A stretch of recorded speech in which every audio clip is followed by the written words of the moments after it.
կապուտակ երկինք, լուսեղեն կամար, ամպերը մալանչ ու ջերմակ մարմար, հավքերը երամ, տարագիր չվող, վերջին հրաժեշտի կարոտը երգող, ոսկեհուր շողեր, դողդող հուրհրան, ոսկեթել շղարշ ջրերի վրան, գետի կոհակներ մանրի կողերով, ողողած ցողած դալուկ շողերով, դաշտերը գունատ, հերկերը սև-սև և անտառն անխոս, ծառը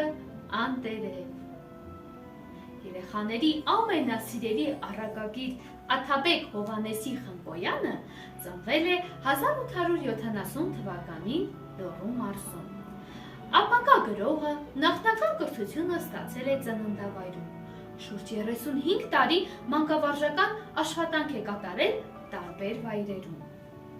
Ժամանակին նա ակտիվորեն մասնակցել է մայրենի լեզվի և ընթերցանության դասագրքերի ստեղծմանը։ Բնավորությամբ լինելով զվարթ և կատակասեր անձնավորություն, Խնկոյանը սիրում էր աշխուժ ստեղծագործական կյանք։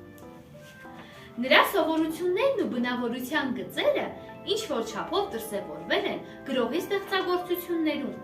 առակներում, հեքիաթներում, բանաստեղծություններում, պոեմներում, որոնցում նա ծաղրել է հատկապես մարդկային արատները, մեծամտությունը, ժլատությունը, ագահությունը, փառասիրությունը։ Տեղին ասված սուր դիպուկ խոսքը անում է իր գործը, տեղին ասված առակը դեղ է, սիրելի երեխաներ, որն ունի առողջարար հատկություն և պատրաստված է ժամանակի իմաստուն ձեռքով։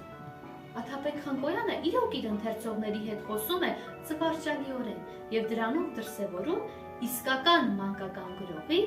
բազմահարուստ վարպետությունը։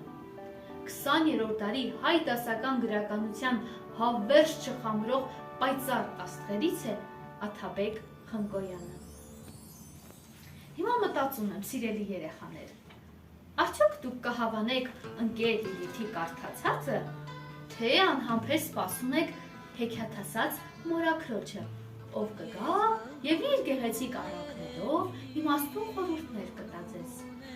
Որոշումը ձերն է, հավանում եք ընկեր Լիլիթին, թե հեքիաթասաց մորաքրոջը։ Իսկ ես մտածում եմ, լավ, թող դա էլ մնա գաղտնիք, թե ինչ եմ մտածում։